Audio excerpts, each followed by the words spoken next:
Welcome back to the Patronus Pages. Today we will be doing another reading from the many deaths of Harry Potter.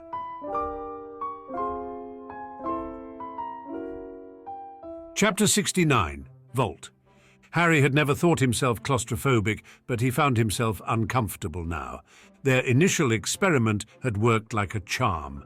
The thief's downfall had to actually touch an item or person to remove the spells on them and activate the alarm. That was why Harry was in the predicament he was in now. He was caught, trapped in an airless container with a bubblehead charm cast on him by Dumbledore to keep him alive. Despite that, he was finding it a little hard to breathe. Mongooses were used to going through tunnels after snakes, so he couldn't blame it on his mongoose nature. This was all Harry. Having been crushed to death once by a crowd probably didn't help anything. Apparently, Muggle pet owners were sold special pouches so they could carry ferrets around like they were toys. In his dwarf mongoose form, he was actually only a third the size of a regular ferret, so there should have been plenty of room. If they hadn't had to put him in a Tupperware box, he wouldn't have had a problem with it at all. It might have been pleasant to be riding in a pouch resting against a woman's stomach. As it was, he was locked in a clear cylindrical cylinder. If he had to escape, he knew H could kick the lid off, but part of him was becoming stir-crazy, especially as he didn't know what was going on. He only hoped Andromeda Tonks was as reliable as Dumbledore thought. She looked uncomfortably like Bellatrix Lestrange, enough so that it made their plan much easier than it would have been. It was better than Harry's initial plan of using Nymphadora Tonks and having her release the transformation a moment before hitting the thief's downfall. Dumbledore had even found a way to charm the blood test the goblins used sometimes. It didn't take much since Andromeda was Bellatrix's sister. The only problem was that while Andromeda was willing to help, she wasn't willing to be part of the use of any of the unforgivables.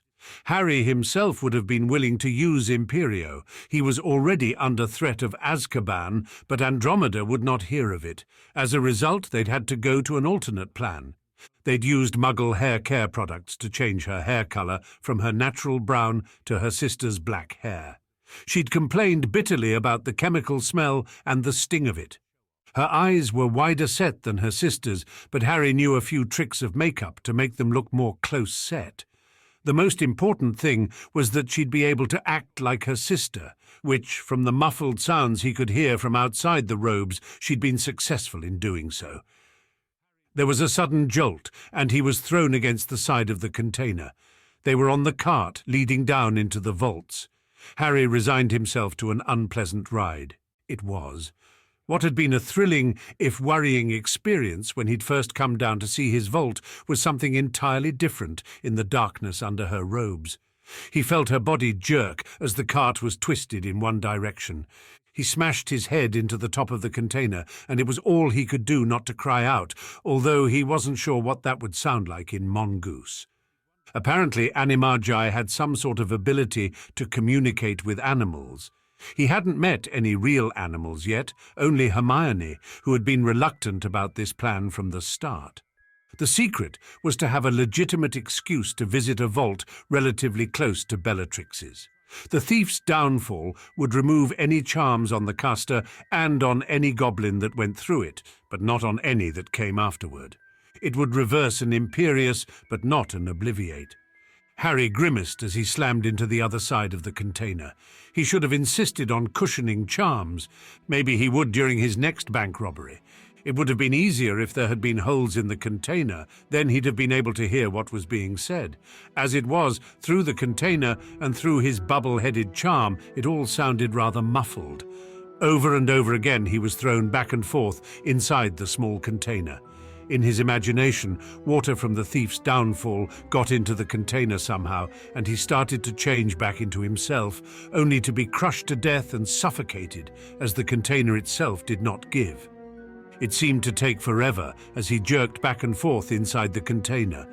He eventually found a way to splay his limbs out between the walls in such a way that it didn't hurt as bad when they made a sudden turn. The sound of the waterfall was loud enough to penetrate even the plastic he was encased in.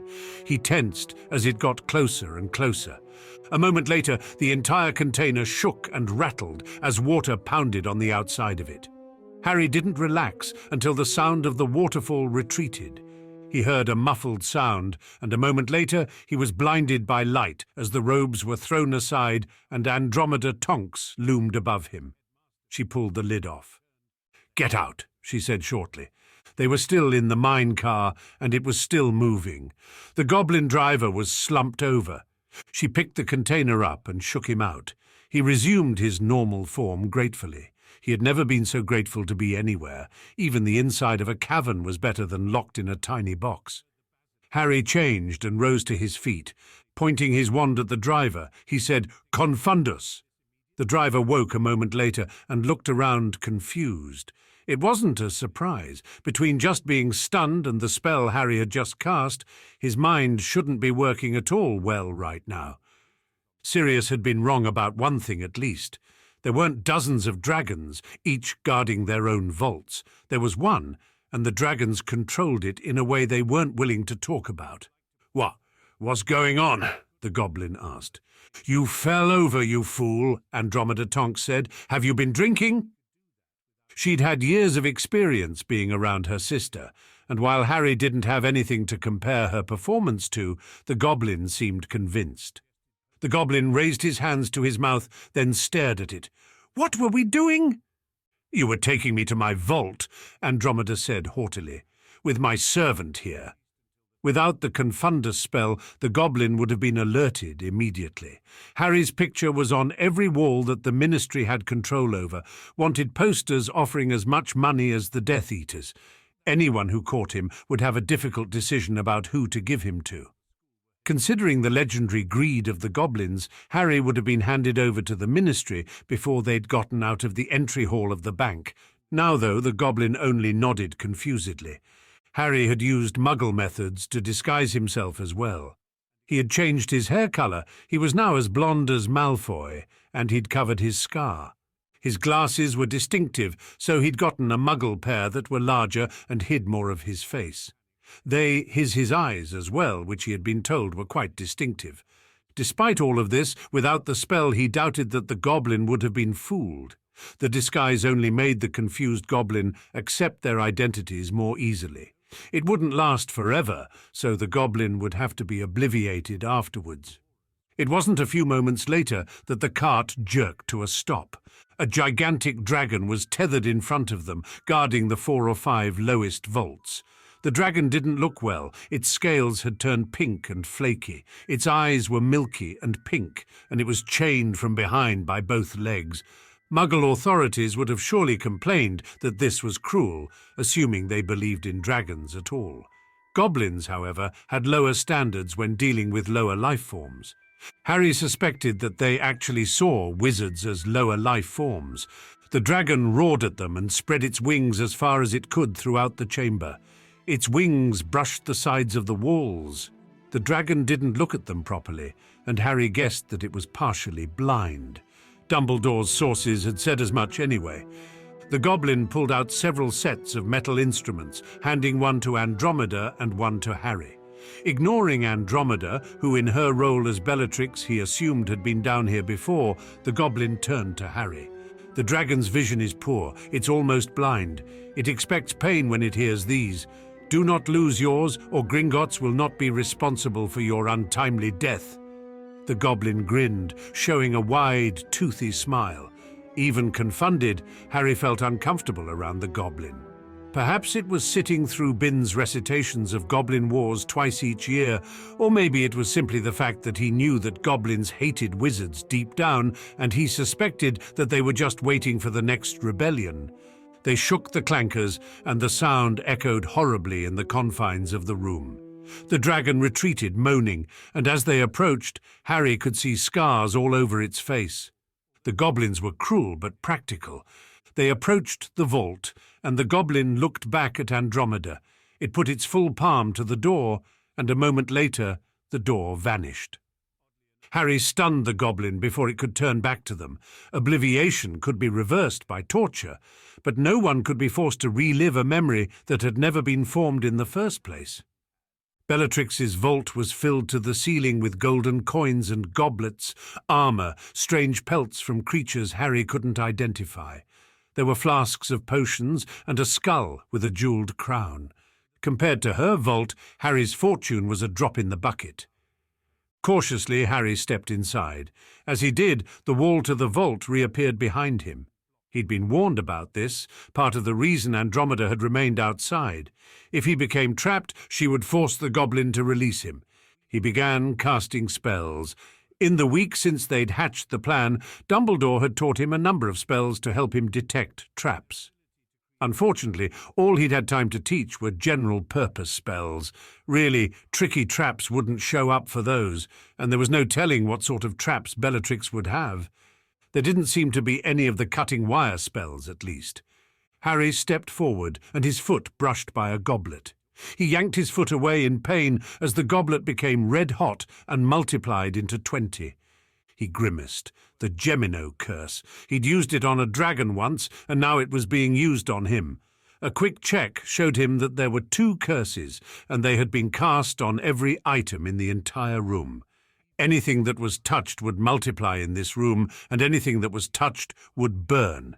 It would be easy to be crushed to death while being burned from all of the items in the room expanding as a room, and the room was so full that it would be almost impossible not to touch something.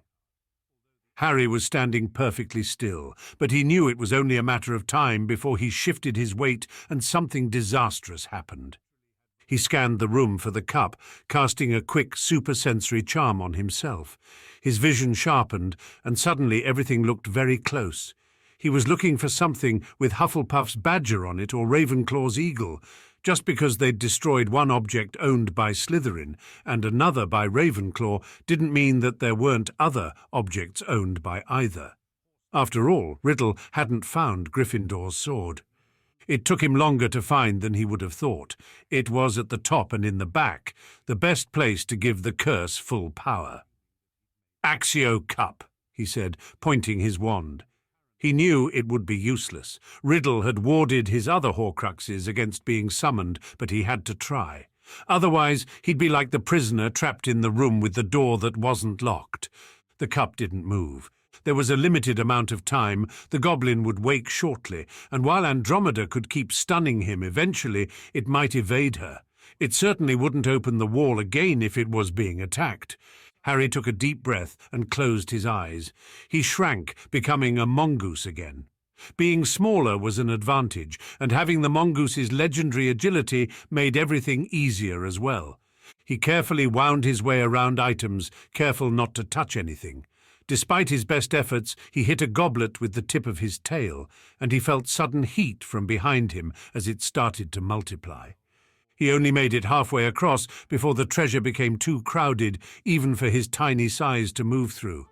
He stepped back, aware that the treasure behind him was slowly multiplying, and he resumed his normal form. Harry scowled. If he moved even an inch in any direction, he'd be drowned by the treasure. If he didn't move, the treasure behind him would eventually multiply until it crushed him. Time was running out, and there weren't many good options. A moment's thought showed a solution. First, he cast a flame-freezing charm on himself. Immediately, the heat from the room became nothing more than a gentle warmth. Given that wizards had used it in the past to survive being burned at the stake, it seemed obvious. "Wingardium Leviosa," he said, pointing at a skin that had spines pointing out of it. The skin levitated and didn't multiply. Harry moved the skin toward the cup, high on the wall, aware of the growing heat in the room. It was difficult to maneuver the spines to where one would hook onto the handle of the cup. It took Harry several tries, and he felt sure that Flitwick would have been ashamed of him. The skin was bulky, and when he tried to move it, the other spines sometimes got in the way. Harry glanced back. The pile behind him was growing, and there was no longer a pathway that even his mongoose form would be able to navigate. He grimaced, and a moment later he was successful in hooking the handle of the cup. Levitating the whole lot toward him was easy, as was setting it down on the ground before him. Harry reached down his shirt and pulled out the basilisk's fang. He wasn't sure whether destroying the cup now would follow through, even if he reset, but he had to try. He stabbed down, and the spirit inside exploded outward, wailing. Harry fell back into the mound of treasure behind him, and it immediately began to multiply around him. The flame-freezing spell was doing its work, and so he was not being burned, but the more important concern was being crushed. Shoving the basilisk fang back in its sheath, he pulled a mirror shard from his pocket. "Now!" he yelled. Andromeda had Sirius's other end of the mirror. A moment later, the wall vanished, and the goblin stared at the expanding treasure open-mouthed. She stunned him and then yelled, "Turn!" Harry turned into a mongoose, and he immediately felt himself being crushed by the weight of all the treasure around him. "Accio mongoose!" Andromeda called out. A moment later, he was flying through the air to land in her hand. She dropped him on the floor even as the vault wall reappeared. There was treasure spilled out onto the floor outside the vault.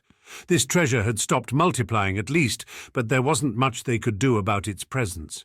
Hopefully it would vanish, as most conjured items did, before anyone could raise the alarm. Harry was finding it hard to breathe.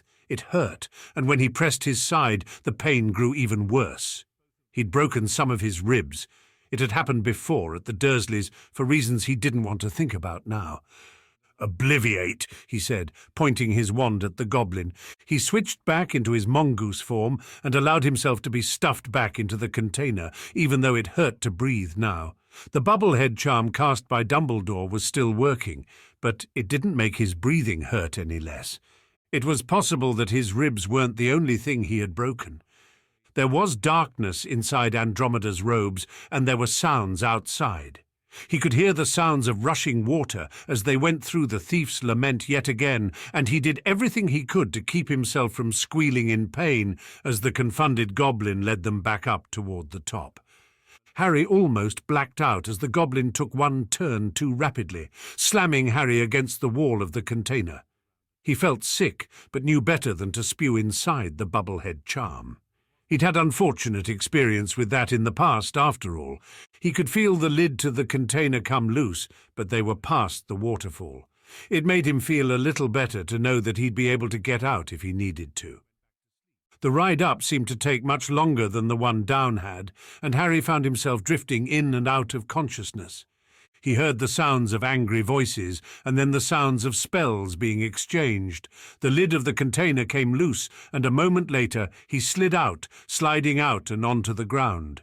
As he was blacking out, Harry shifted back into his own form, groaning as he felt a feminine foot step on his chest. A moment later he heard the sounds of apparition as Andromeda apparated away. He blinked at the sudden light. They were on the street of Diagon Alley, outside of Gringotts. 7 auras stared down at him, wands pointed at his head. Harry blacked out.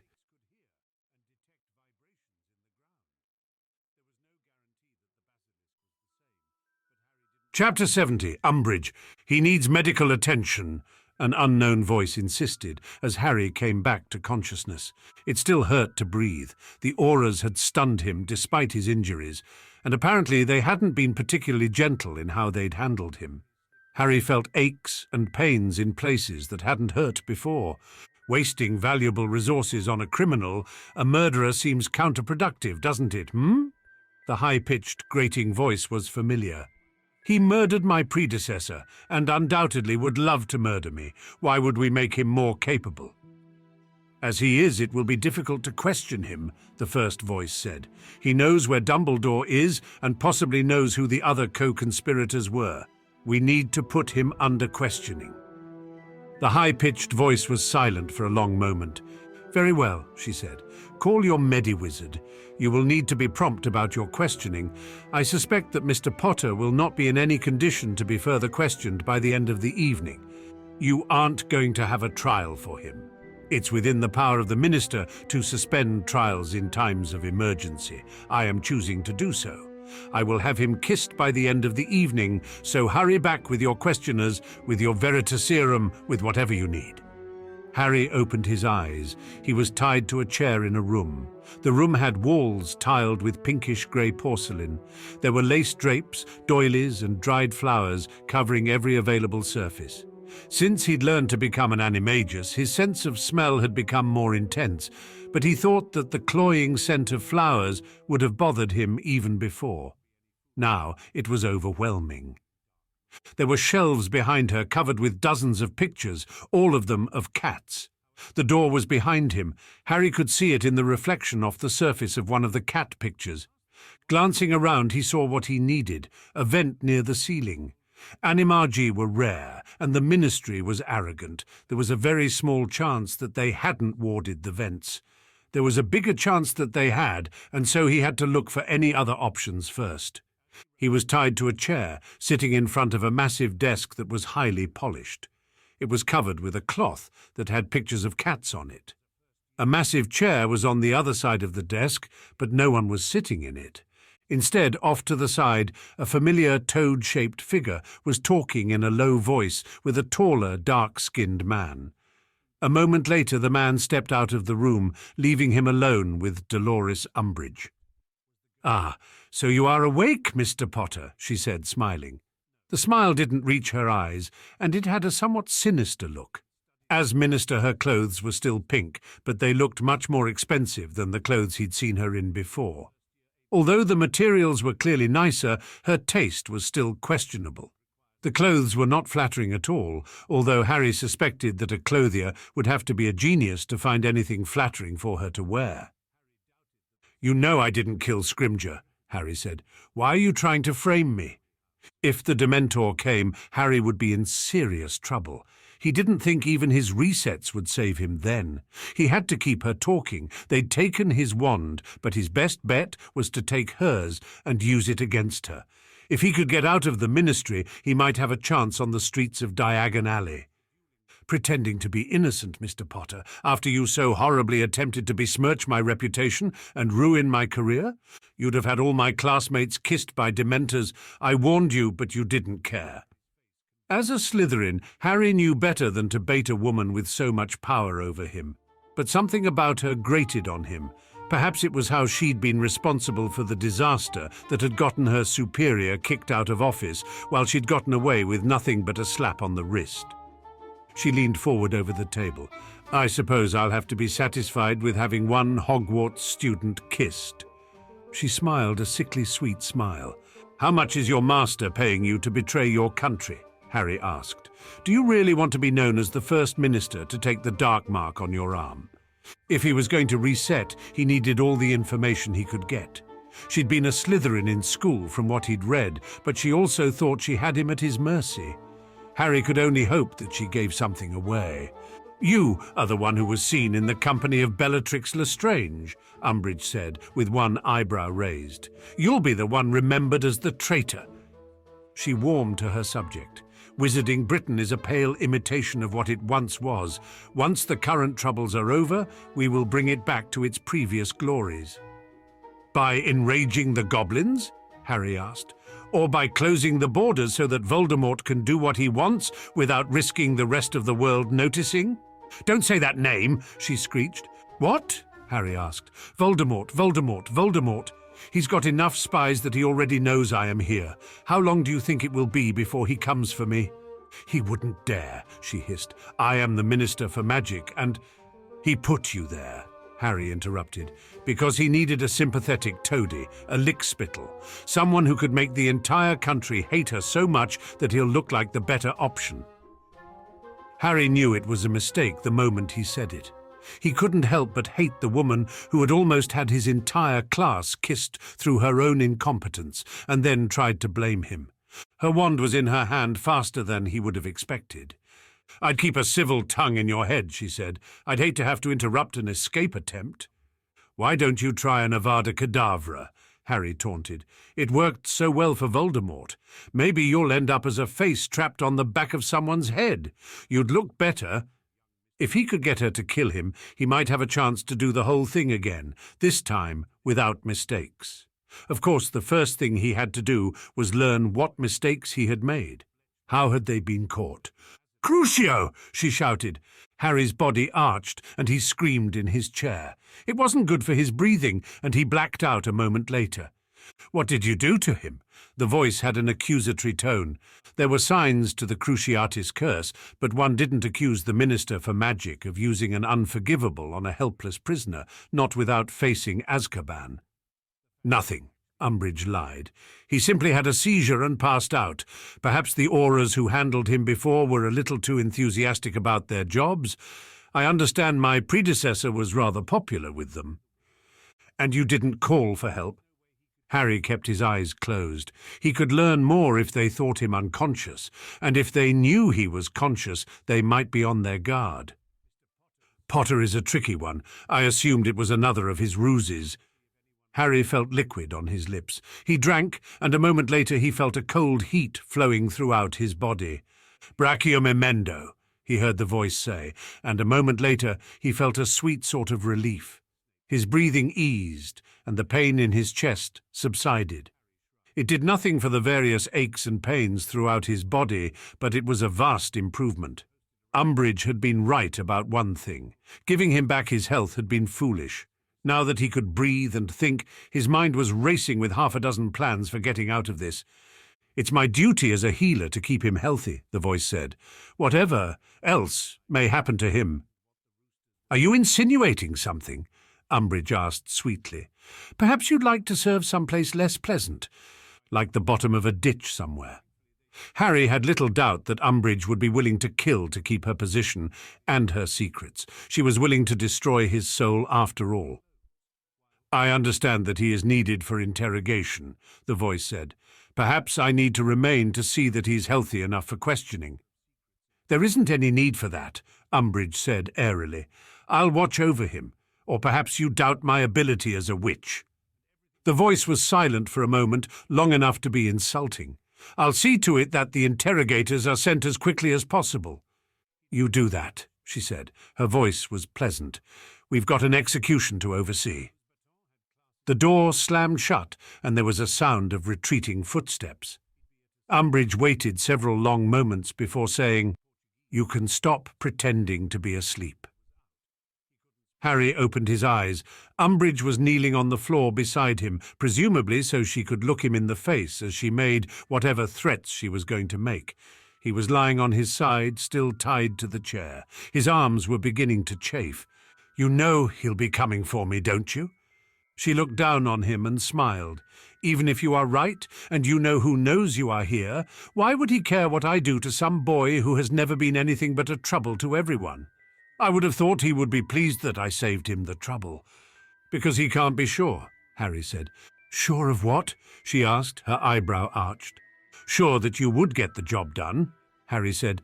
"Do you really think he'd have someone competent nominated for the office?" Her face screwed up in rage, and her wand pointed at him. "Repeated crucios leave signs that Mediwizards can read," Harry said calmly. "He's already suspicious. Do it again and you'll confirm his suspicions. I don't think he likes you very much." It was risky. There was a good chance that she'd retaliate against a man who had only shown perfunctory kindness toward Harry. He needed to enrage her enough that she'd actually kill him, because what he'd told her was true. Voldemort would come. It was his best chance at capturing Harry. While Harry feared Dementors, there was no guarantee that even that would work. Voldemort needed Harry captured and rendered harmless, not given a chance to relive things. Given his recent string of successes, Voldemort wouldn't want Harry resetting everything. It was possible that he'd save Scrimgeour, regain the government. Voldemort had no way of knowing whether Harry could control the times he went back to, although given the deaths of Adrian and Colin, he'd probably guessed that he couldn't. Furthermore, he had to suspect that Harry was locked away somewhere with a secret keeper.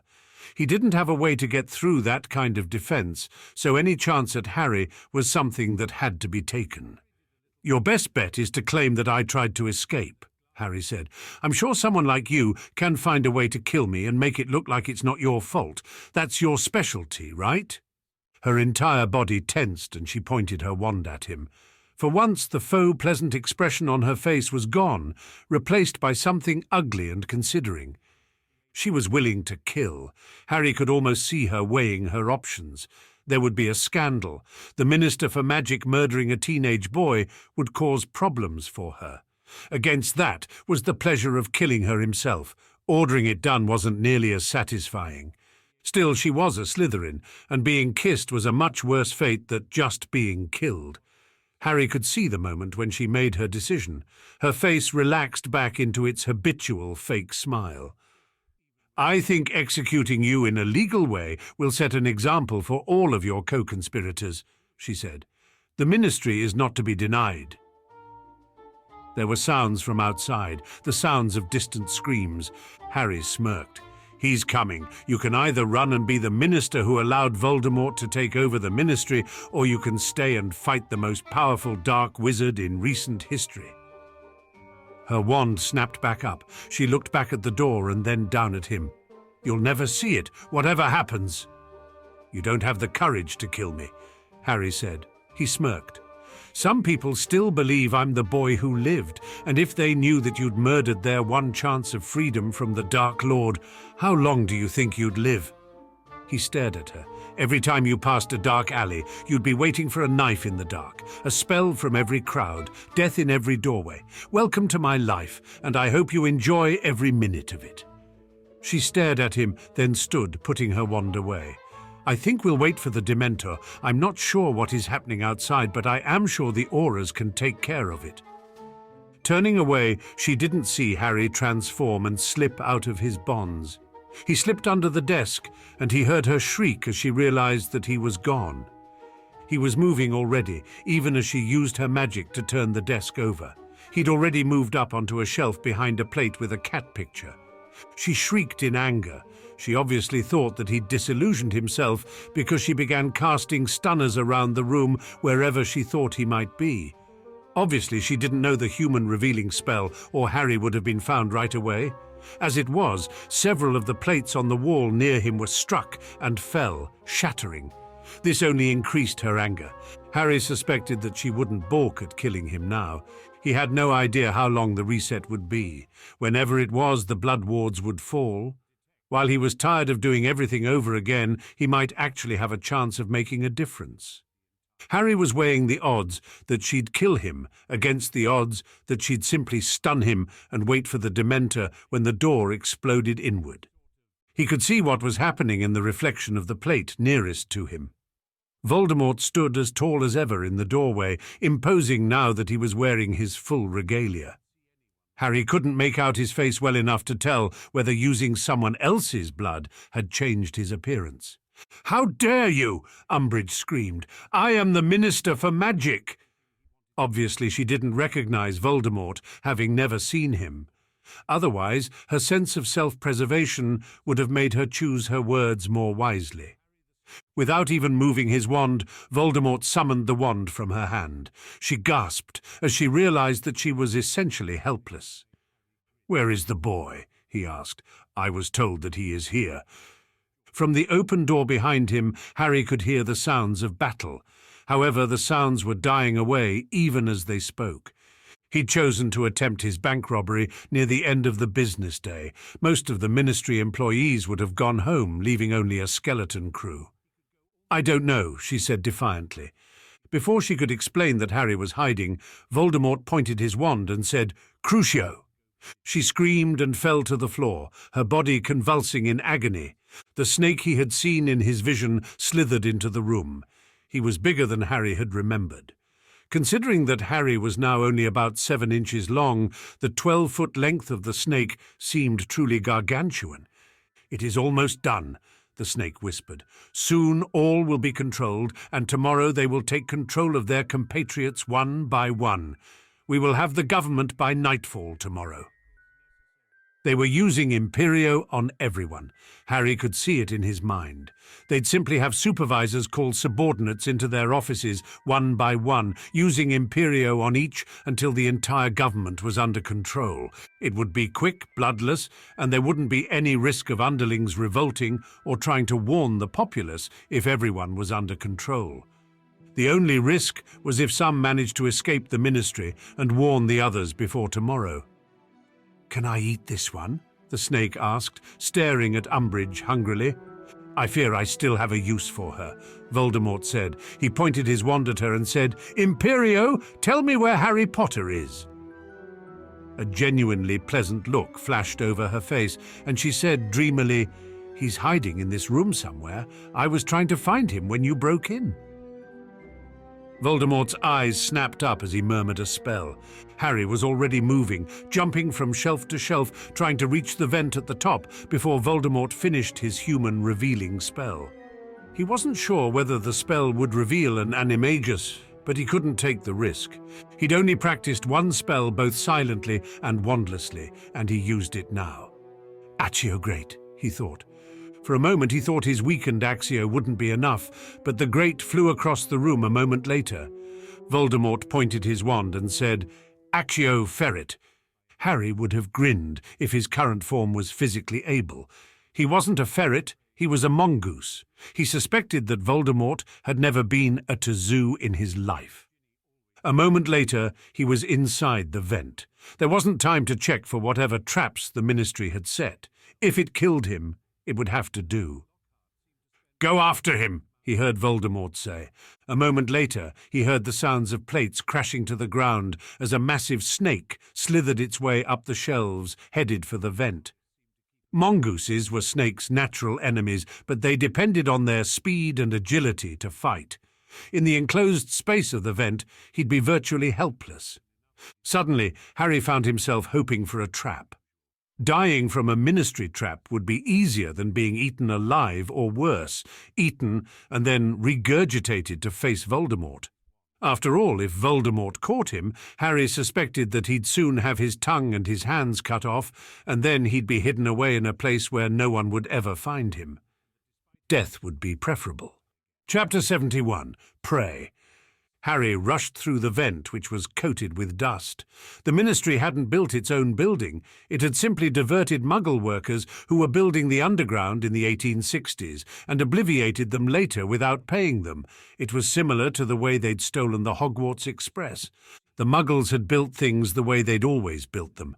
Harry suspected they'd put ductwork for ventilation in case of fumes, as a matter of course. Wizards probably wouldn't have bothered, so they just put grates on it and ignored it. London was riddled with ventilation shafts anyway. Harry wondered if the wizards had thought to block the shaft to the surface up, or if there was a secret way inside for those who were small enough. Harry only knew this bit of history because of a diatribe by Hermione on the wizarding history. Although he normally couldn't care less about wizarding history, Hermione had been passionate about the subject. She'd used the construction of the latest in the Ministry headquarters to make a point. She had argued that for all the wizards thought themselves superior to Muggles, the wizarding world had a parasitical relationship with the Muggles. Wizards were fairly self-sufficient, but they couldn't create their own food.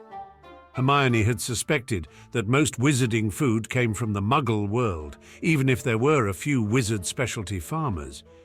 He shuddered as he felt the vibration in the duct as Voldemort's snake slid into the duct. He realized that he had to keep his mind on what he was doing, or he'd be caught. The problem wouldn't be the snake's venom. As a mongoose, Harry would be highly resistant to snake venom, although enough poison would kill him as much as anyone. It was a matter of sheer size. The snake's fangs were more than half as long as Harry, and the amount of venom they would produce was likely to be massive. A good bite, and he was finished. In the tight confines of the tunnel, Harry wouldn't be able to dodge well, although Nagini would be limited in its movements as well. The problem was that Harry knew instinctively that he had to get to the back of the snake's head, and it was going to be difficult as tight as everything was. He was incapable of scowling, at least as far as he knew in this form, but he would have, were he able. The tunnel was longer than it should have been. Apparently the vents didn't reach every room. Worse, Nagini was catching up. Harry was faster than the snake. He knew that, but he still couldn't shake the conviction that it was going to catch him in the middle of the tunnel and eat him. There was light up ahead. Harry raced forward to find a vent on the floor of the shaft. Looking down, it was a long fall onto some bureaucrat's desk. He could see 2 Death Eaters crucioing a wizard who was overweight and balding. Racing past the vent, Harry continued. As bad as being caught by Nagini might be, he'd be in worse trouble if Nagini had 2 Death Eaters to back it up. Harry raced past a mouse skeleton covered in cobwebs. There were dead insects, dust and other detritus from 150 years of a lack of care. Apparently the Ministry didn't have house elves to clean like Hogwarts did. No house elf would have been this careless. The next office was empty. Harry hesitated. He didn't know any spell he could use wandlessly and silently except Accio, which meant that was the only spell he could use in this form. He closed his eyes and cast the spell, knowing that if it worked, the results might be painful. He wished now that he'd worked on Depulso, pushing things away. It just hadn't seemed as important. This grate was attached more firmly than the last one. He cast the spell again, and it shook.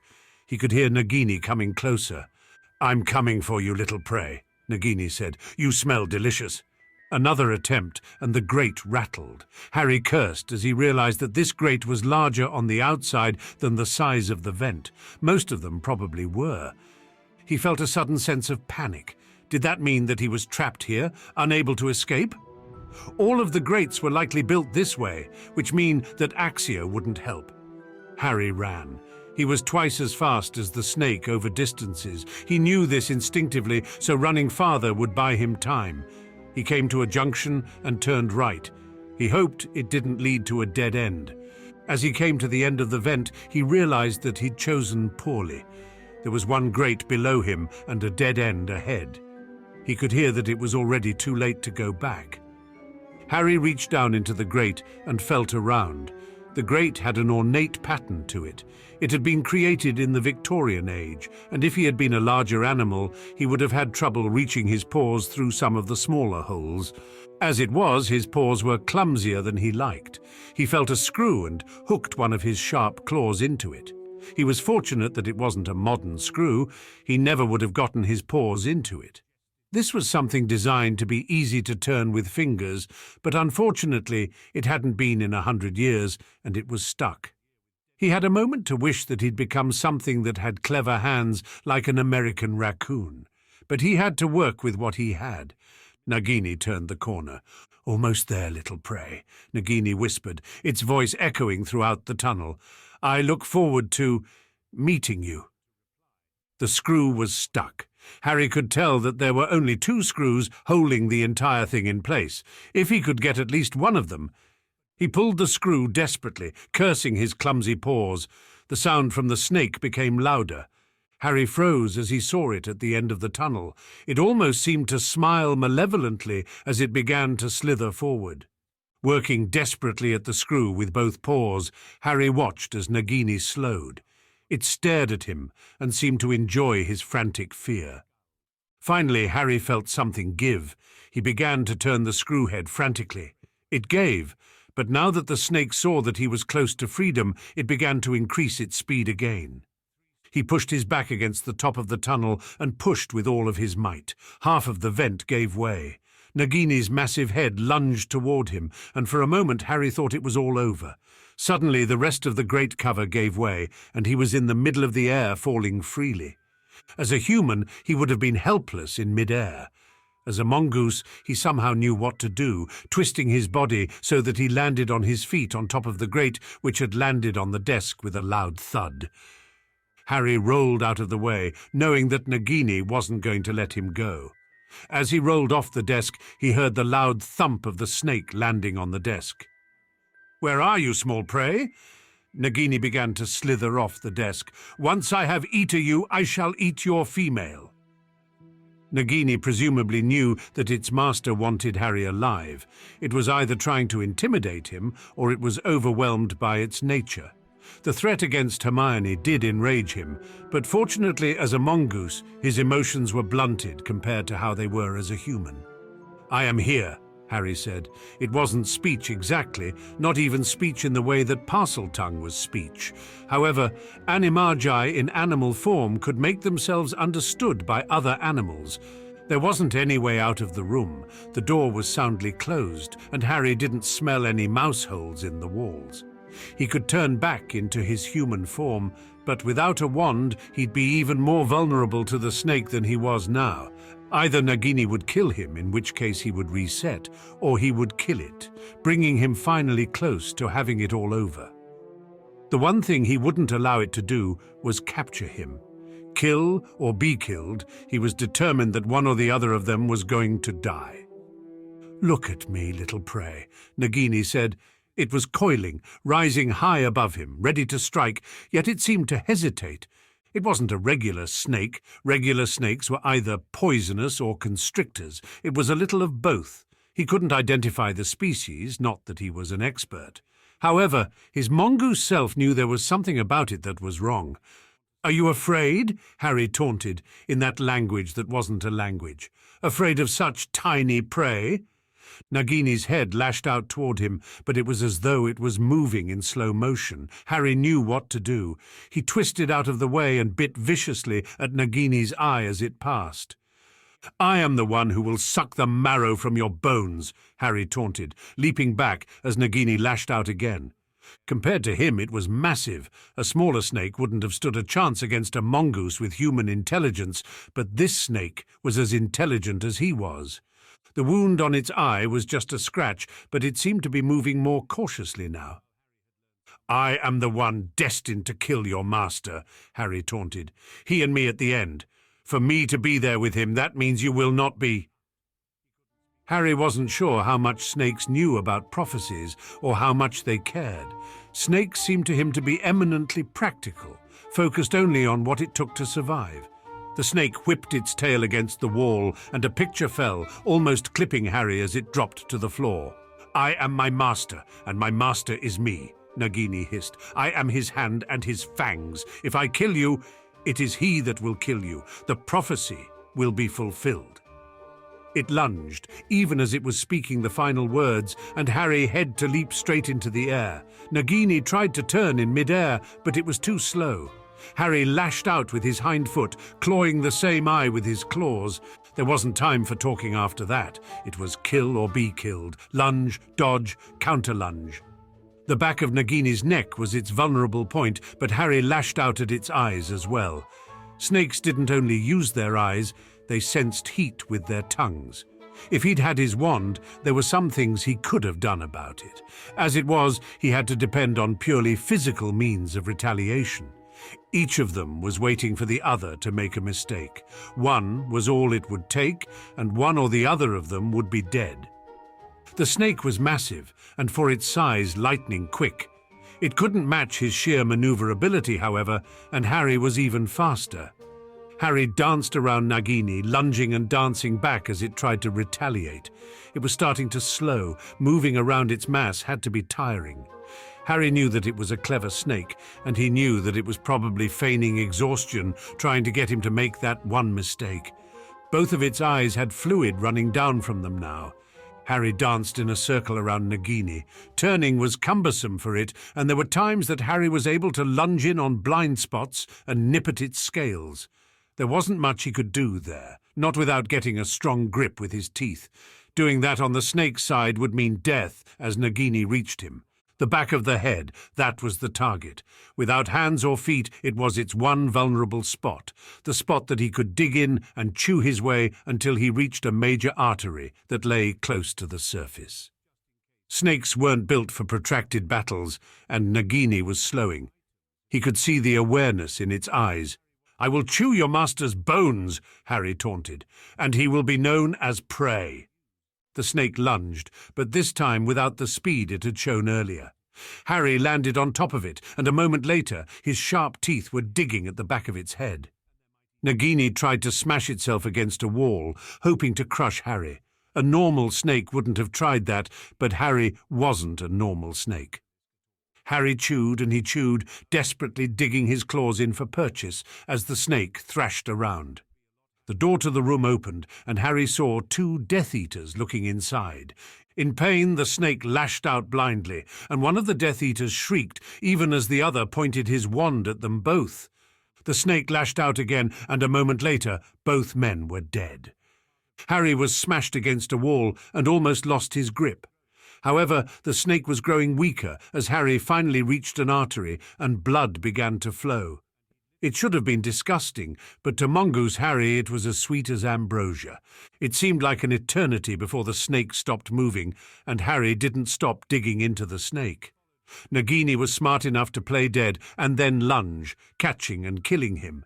The last thing Harry wanted was to be killed after he had already won.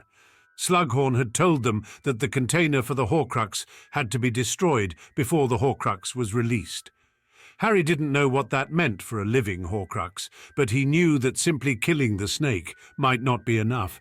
Swallowing the flesh of a living, thinking being should have been abhorrent to him, but his emotions as a mongoose were simpler and even more practical than they were when he was a human. Besides, he made a promise. He was cracking a particularly juicy vertebra when he felt the snake give a final shudder, and then he heard a screaming sound of horror deep in his soul. The Horcrux tried to join with him as the others had, only now instead of visions of the other Horcruxes, there was only a vision of endless, eternal nothingness. Harry realized that standing over the bodies of Voldemort's snake and 2 of his Death Eaters might not be the smartest thing he'd ever done. His eyes landed on the Death Eaters. They had wands.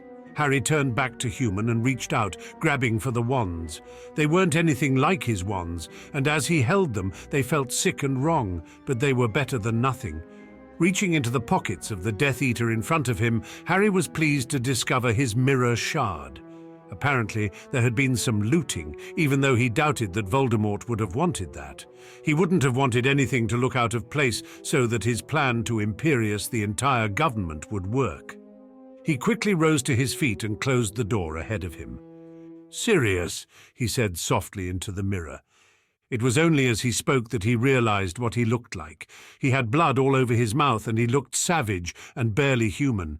It vibrated in his hand, and a moment later his godfather's face appeared in the mirror. "Harry, my God, where are you?" "I'm at the Ministry," Harry said softly. "Voldemort has brought Death Eaters here to imperious the skeleton crew here, and he will have them imperious the rest of the government tomorrow." Sirius paled.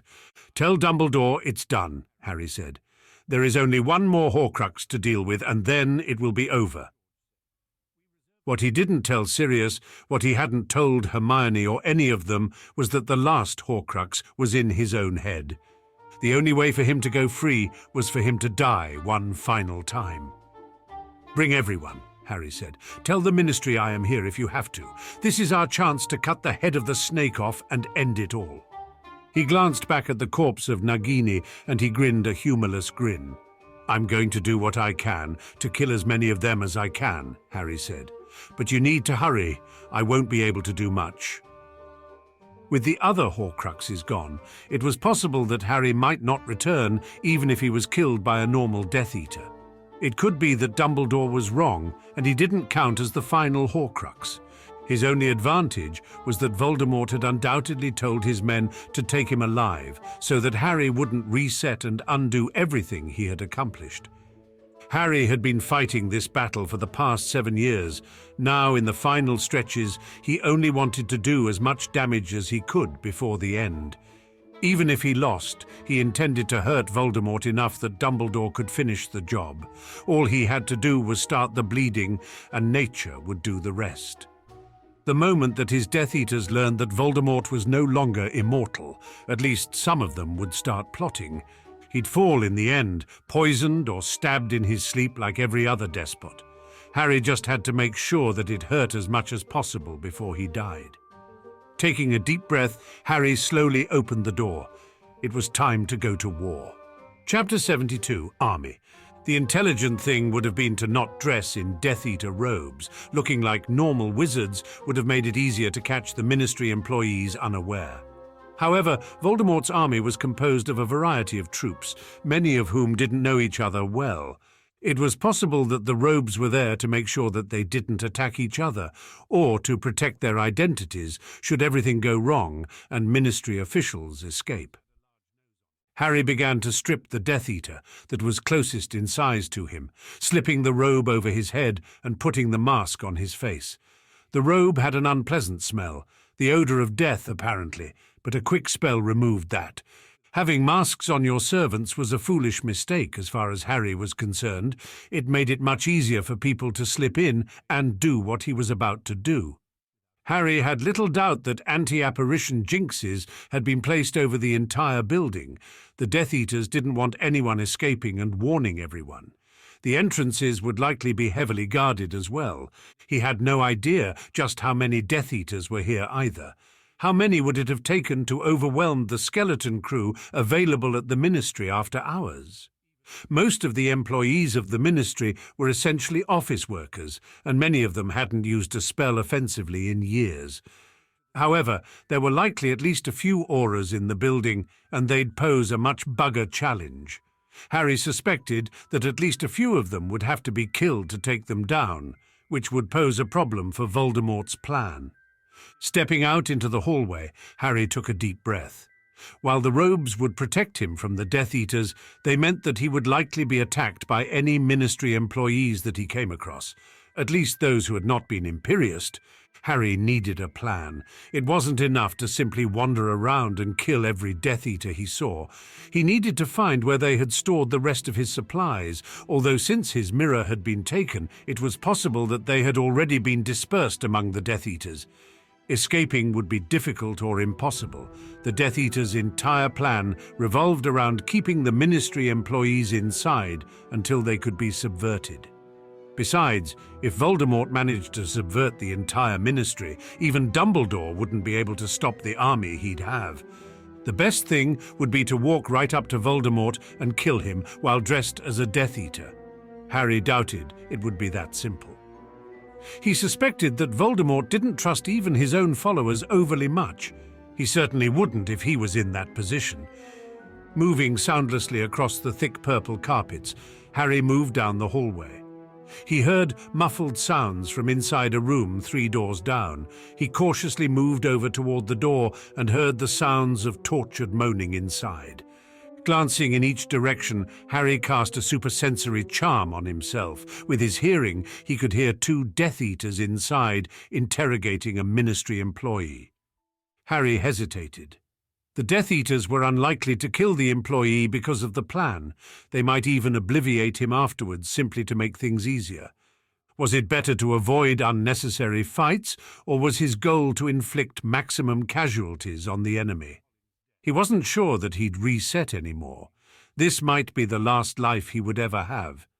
He didn't have any darkness powder or any of his usual tricks, and his wand was not his own.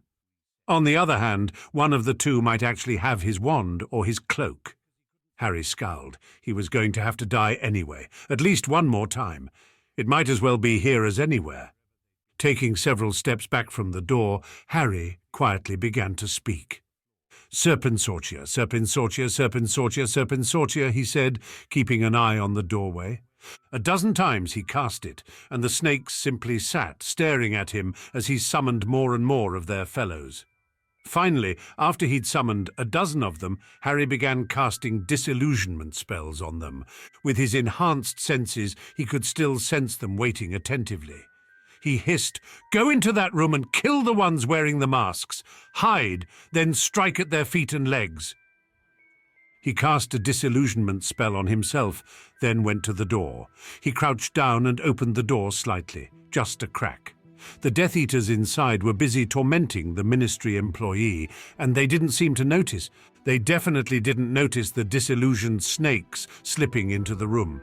A moment later, the screaming began. Spells were cast around the room, but the Death Eaters didn't know where the attacks were coming from, and they were each struck dozens of times. Harry waited until the room fell silent, then cautiously opened the door even further. The snakes were still striking at the bodies of the Death Eaters. The ministry employee was unconscious. Harry summoned the 2 men's wands, then went over to their bodies and began to rifle them. They didn't have anything he could use other than the wands he'd already gathered. He couldn't remember the spell to revive an unconscious person. It had never seemed that important compared to more combat-oriented spells. The man was probably safer here anyway. Thinking for a moment, Harry grinned. He began casting Serpensortia over and over again, disillusioning the snakes each time. 10, 20, 50, 100. "Kill all those in masks except me," Harry hissed. "Work in groups, at least 4 to each masked man. More per man is better. Do not harm any who do not have masks. Simply avoid them. Stay with me and kill my enemies." He opened the door to the room and suppressed a shudder as he heard them slithering out into the hallway. The irony of using snakes against Slytherins probably would be lost on the Death Eaters, but Harry liked it. Of course, once the Death Eaters understood what was happening, the snakes would be easy to dispel, so Harry couldn't depend on that to take them out. His best chance was that they wouldn't be able to communicate well with each other, as dispersed across the building as they were, which meant that each encounter would be a new horror for them. The problem with most battles in the wizarding world was that they were spontaneous. Given enough time, a wizard should have been able to do almost anything. Glancing around the room, Harry decided that more of the same would be helpful. He considered creating disillusioned dogs, but they made too much noise. The sound of their panting and the click of their claws on tile would alert Death Eaters before they had a chance to do anything damaging. "Let's go," he hissed to the snakes. After the way he'd turned snakes against their masters in the past, he felt a little uneasy having the snakes moving behind him, so he gestured for them to go ahead. They moved down the purple-carpeted hallway, past door after mahogany door. With the supersensory charm, Harry could tell that the doors were empty. Given that this level contained only the highest officials, he wasn't surprised. He doubted that many of them wanted to stay after closing time. The level with the auras would be where most of the action was. Auras were around 24 hours a day, although Harry suspected their presence at night was lighter, as many would be out in the field. Most likely, that was the level the Death Eaters had attacked first, knowing that it was likely the only opposition they would face. From what he could hear with the supersensory charm, this level was mostly empty, although there were guards near the entrances.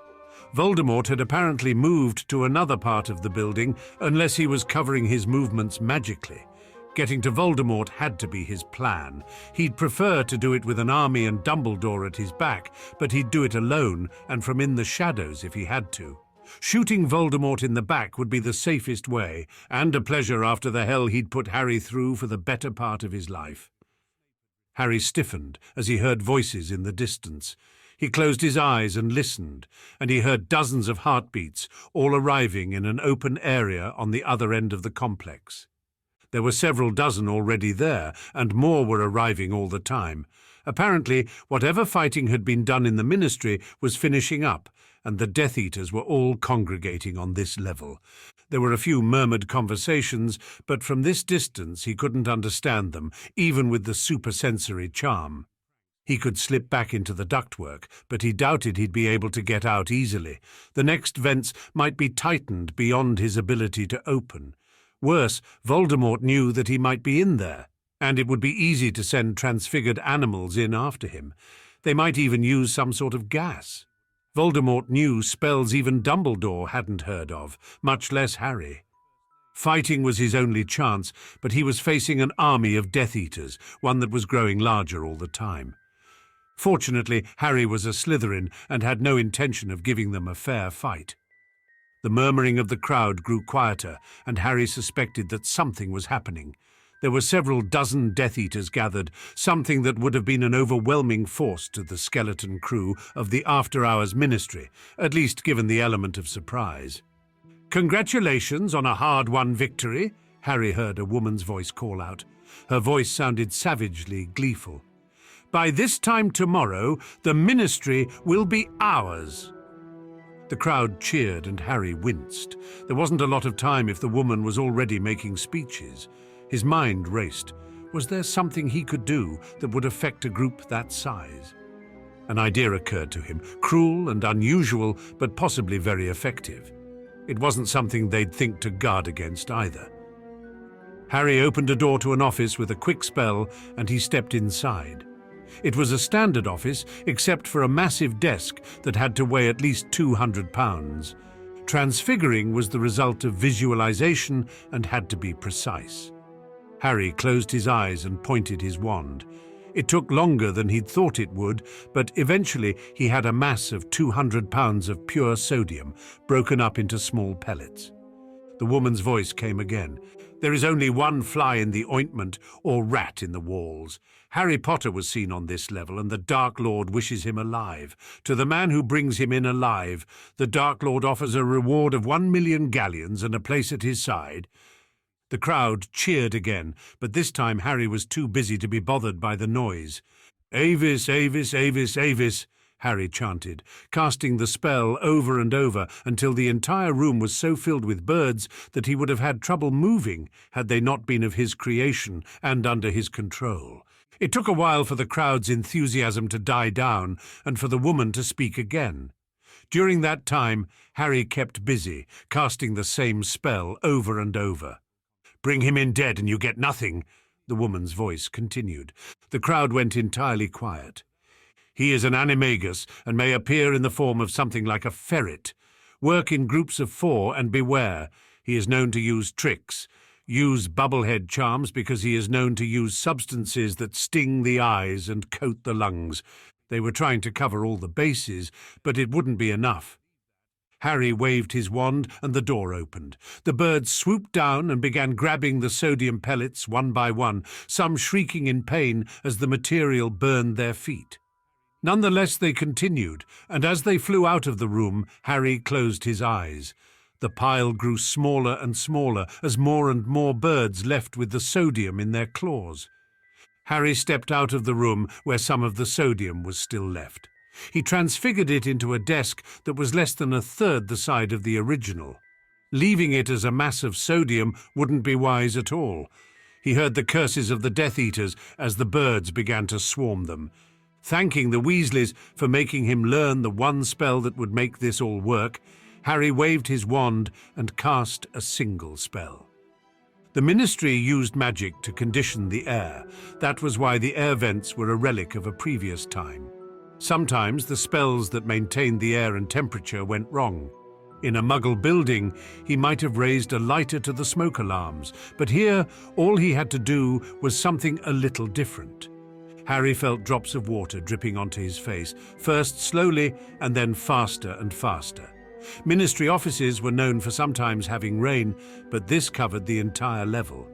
Harry suddenly realized what he'd forgotten, and he hurriedly dismissed the supersensory charm. A moment later, he heard the first sharp bang, audible even from the other end of the complex. It was followed by another and another and another. Each bird was carrying as large a chunk of sodium as it could carry, and sodium reacted violently in water.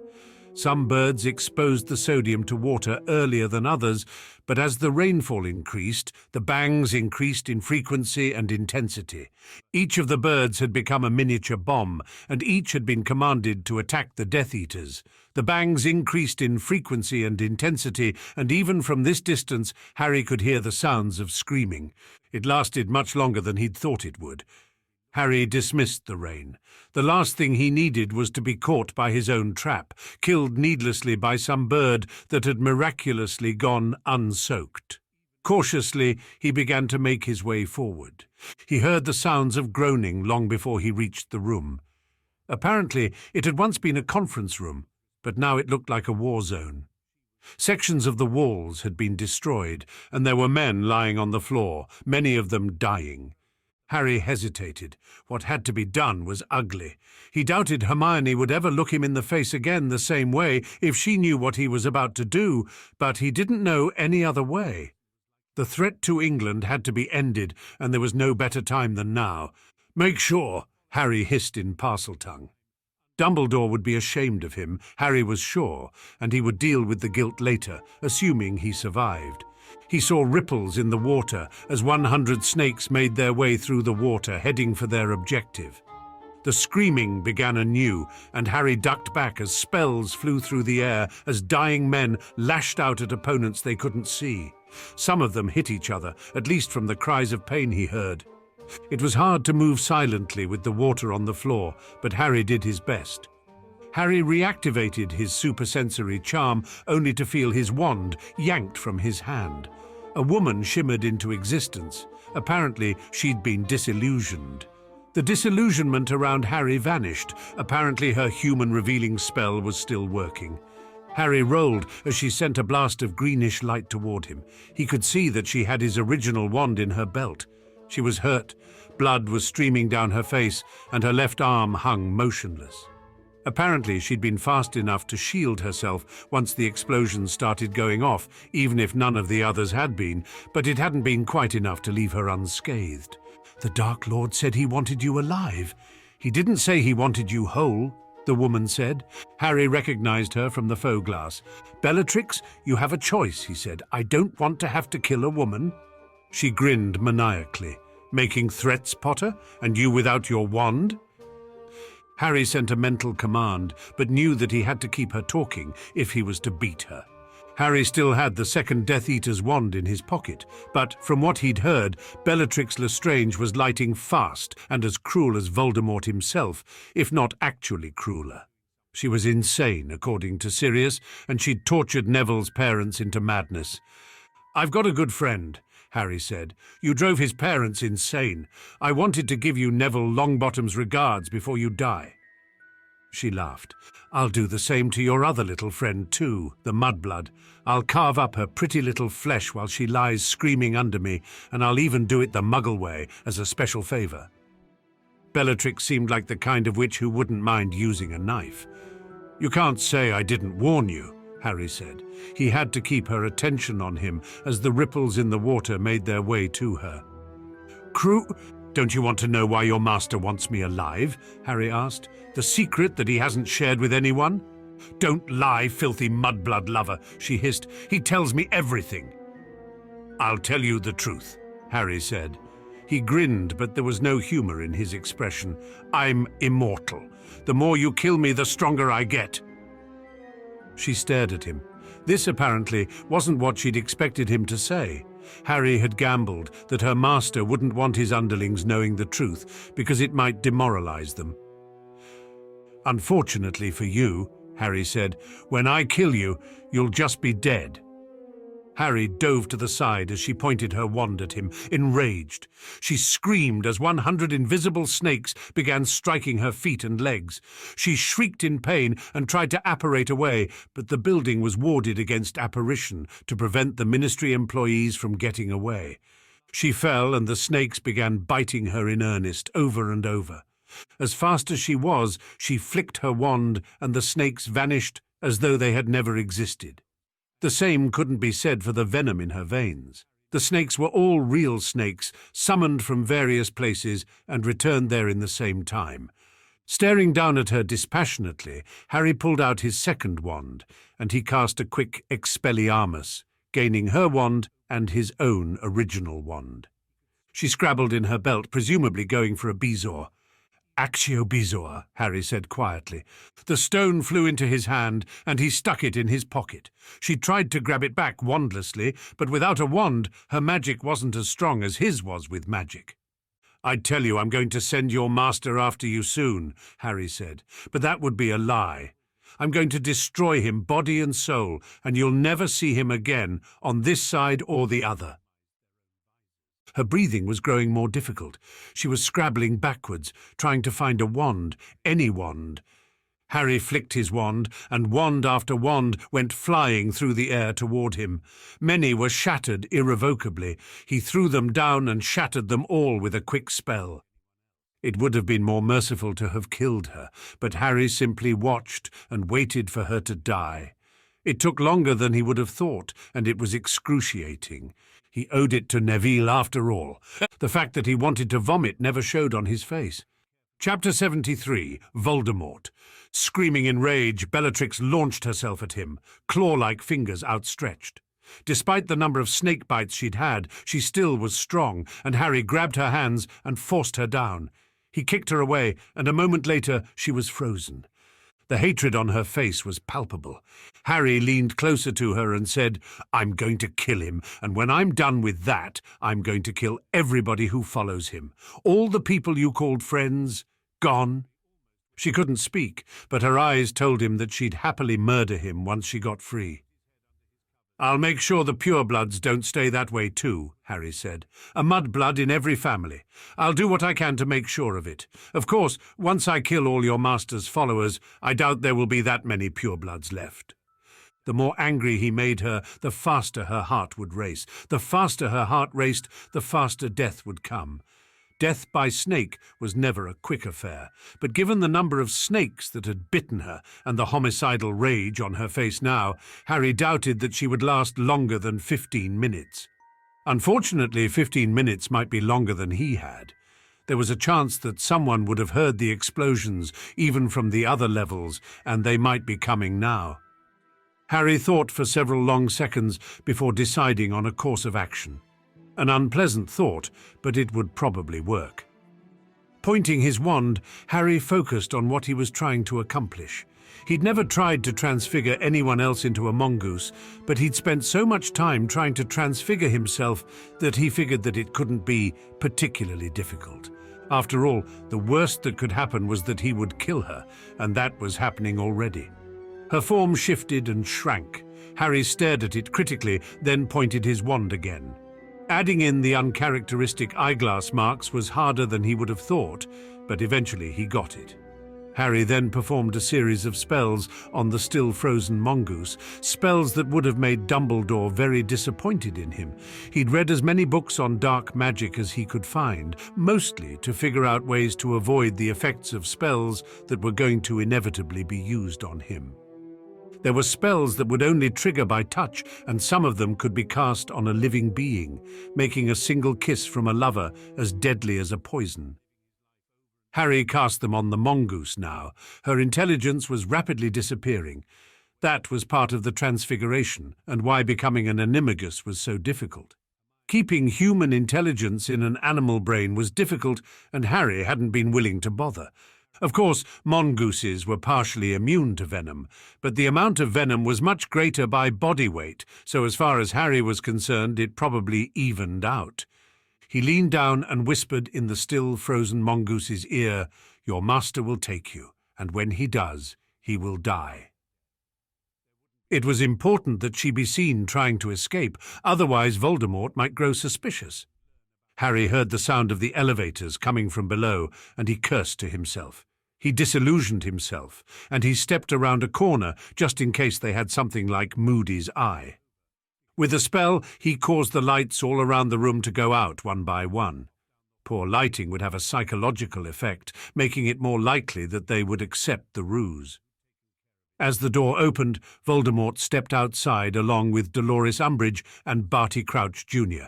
"Preparations will be made, my lord," Umbridge was saying. "They are rabble, but they will obey their minister, or I'll make sure that they don't live to make that mistake again." She peered out into the darkness, the only light coming from the elevator itself. "My apologies. It seems that maintenance has been remiss in their responsibilities. I will use the Cruciatus on them myself." Voldemort irritably lit his wand, the light shining brightly throughout the room. The true extent of the devastation became apparent. Bodies were everywhere, and in some places body parts. Blood was splashed against walls, and the destruction was total. Harry released the binding on the mongoose in the center of the floor, and she immediately began to run, trying to escape the fate she was going to visit on her own master. "Potter!" Voldemort shouted. "I'll get him," Dolores Umbridge said, smiling ingratiatingly up at Voldemort. She caused the mongoose to freeze stiff as a board with her wand, then pointed her wand and said, "Actio mongoose!" A moment later, the mongoose flew through the air. As it touched her outstretched hand, her torso exploded, the entrail-expelling curse taking immediate effect. Harry knew exactly what it felt like, as it had been done to him by a groundskeeper once. He'd studied it particularly to learn a counter to it. Once the entrails were out of the body, of course, it was too late. Barty Crouch Jr.'s wand flicked out immediately, and green light shot out from the wand, striking the mongoose, which immediately returned to Bellatrix's form. Harry immediately pointed his wand and shouted, "Avada Kedavra!" Voldemort flicked his wand, and a corpse flew through the air, interposing itself between Harry's spell and himself. Of course, as he did so, the light at the tip of his wand vanished, plunging the room into darkness again. Barty Crouch pointed his wand at the spot where Harry had been, but Harry had already turned into a mongoose and was running disillusioned across the floor to the other side of the room. He reappeared on the other side as Crouch stepped out of the lift while Voldemort remained inside. Perfect. Harry pointed his wand and cast the most powerful bombarder he could possibly cast. He aimed it at the ceiling above Voldemort's head. The explosion from behind knocked Crouch forward and the lift vanished suddenly. Harry knew that the explosion hadn't gotten through Voldemort's shield spell, but in the enclosed space of the elevator, the damage done to the structure had been more than it could take. Being in a falling elevator shaft would inconvenience anyone. Harry moved forward, blasting spell after spell at Barty Crouch, who was already rolling out of the way. He was blindingly fast, at least as good as Moody, and he was less predictable. Harry found himself more than evenly matched until he realized what he needed to do. Pietotum locomotor, he cast, pointing his wand toward the center of the room. It was the spell traditionally used to animate the armor at Hogwarts during times of greatest need, but it would work on softer targets, and at the moment Harry had many he could use. Crouch stumbled as a body grabbed him by the ankle, and more crawled and tore at his legs. He immediately turned his wand to burning the bodies that were attacking him, but he tripped and fell as more and more bodies began to pile onto him. "Expelliarmus!" Harry shouted, and Crouch's wand flew from his hand. A moment later it was over, as Harry blasted the entire pile of bodies with the strongest bombarder he possibly could. He bent to check the body. It was never smart to assume that an enemy was down. It was possible that he'd had some means of protection that Harry didn't know about. That move saved his life, as green light flashed over his head. Voldemort was levitating inside the elevator shaft, an expression of rage on his face. He wasn't trying to keep Harry alive, which meant that he was hoping for a reset where he hadn't lost a good portion of his Death Eaters, including his two best. Harry dove as green light flashed again. He shifted to mongoose form, and he began to dance even as Voldemort stepped out onto the floor. As a mongoose, he was faster than any human, but he couldn't let Voldemort get too close. He ran for the corner, and once he made it, he shifted back to human and ran as fast as he could. The lights were down all over the level, but Harry knew that wouldn't stop Voldemort. Bodies suddenly went flying behind him, landing in a pile against the wall. A moment later they were aflame, creating a hellish red light illuminating the hallway. Harry moved as though his life depended on it, because it did.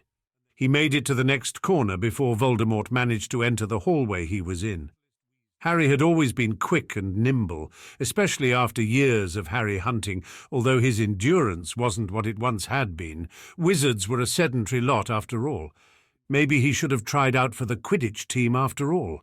"I'm coming for you, Potter," Voldemort shouted, "and I'm going to make you pay." Harry had a lot to pay for. After all, while he'd probably just finished killing a third of Voldemort's Death Eaters, he'd also effectively assassinated the Minister for Magic. Moving quickly, Harry put his wand to his throat. The Weasleys had taught him another spell that he hadn't thought would be useful, but he now was thankful that they had.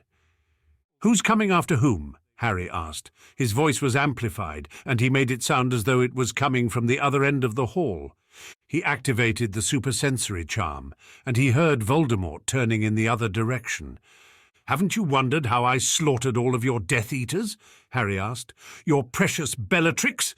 Voldemort shouted in rage, launching spells at the empty space where the voice had been coming from. "How long do you think I have been doing this?" Harry whispered, directing the voice over Voldemort's shoulder.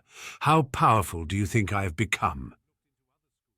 By this time he had moved to another branching hallway. He chose to move right. Voldemort turned back in the right direction. "You've spent so much time trying to become immortal," Harry taunted, whispering in Voldemort's ear. "And I am the one who is forever. Kill me and you make me stronger." He was moving at a good clip, and Harry found himself wishing he'd learned Voldemort's tripline trap, the one that had beheaded him once. Harry moved down a second set of corridors. He was widening the distance between them. After all, he was younger and presumably more vigorous, although he had no way of telling how old Voldemort's body currently was. "I've eaten your precious Nagini," Harry taunted. "Destroyed your diary, the locket, the ring and the cup.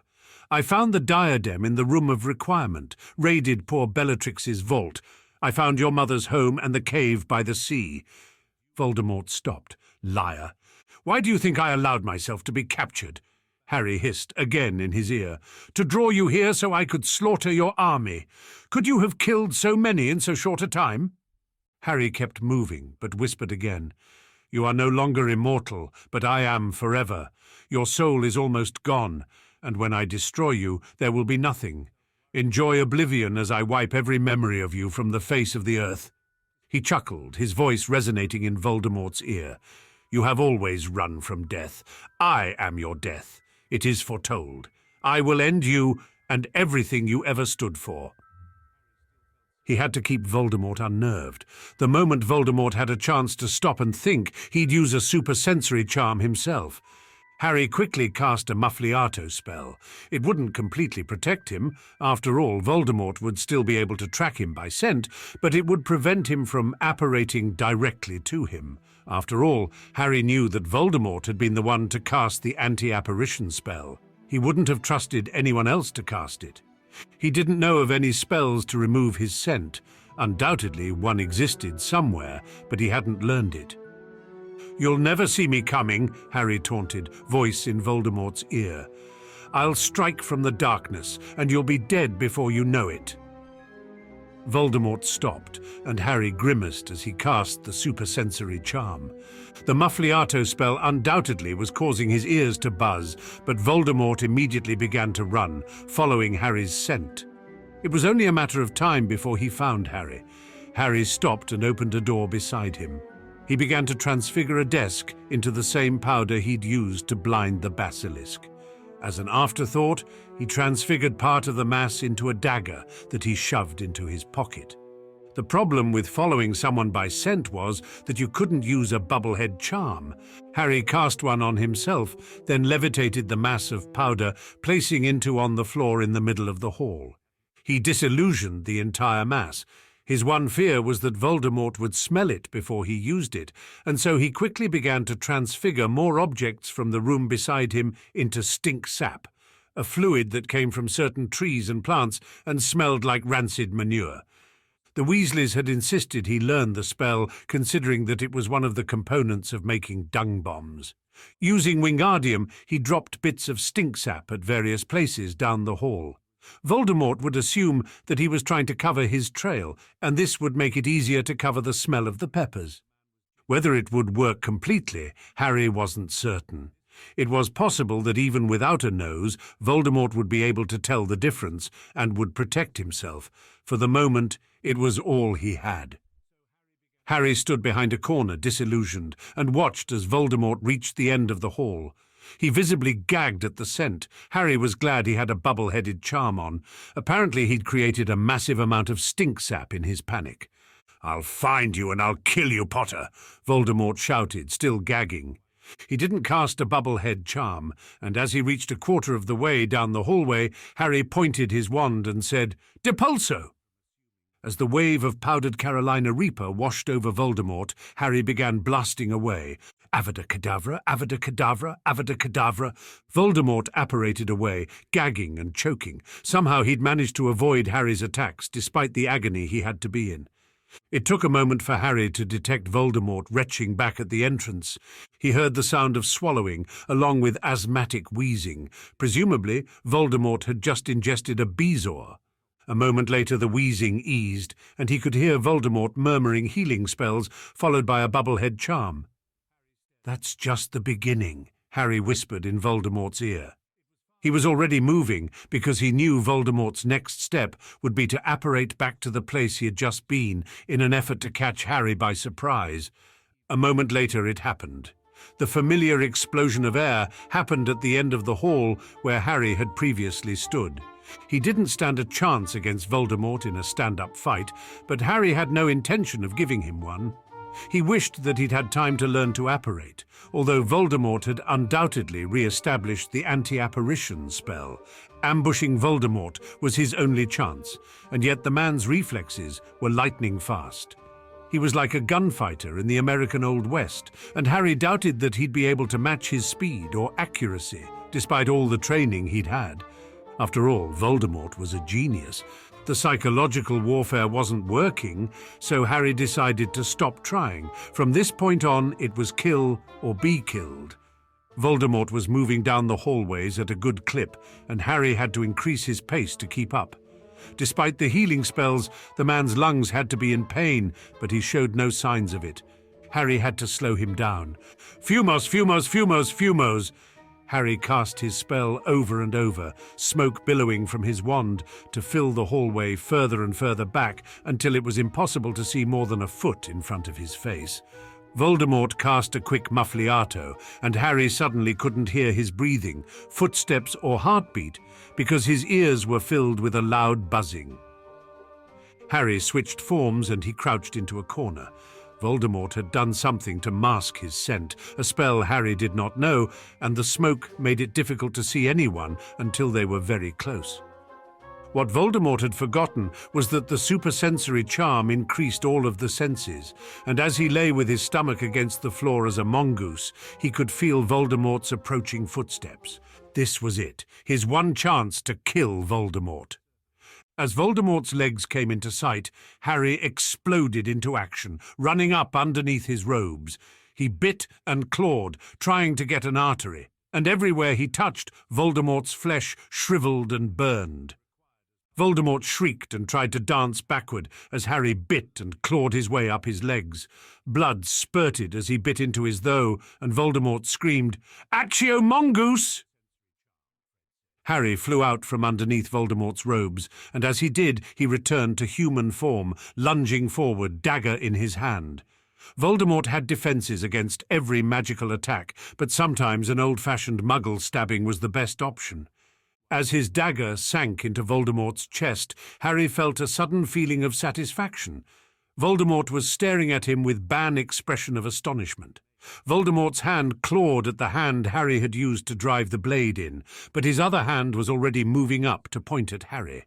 Harry grabbed at the other arm, but he was too late, and the man was too strong, even with his flesh burning under Harry's touch. He heard Voldemort say, "Avada Kedavra!" Green light flashed, and he knew no more.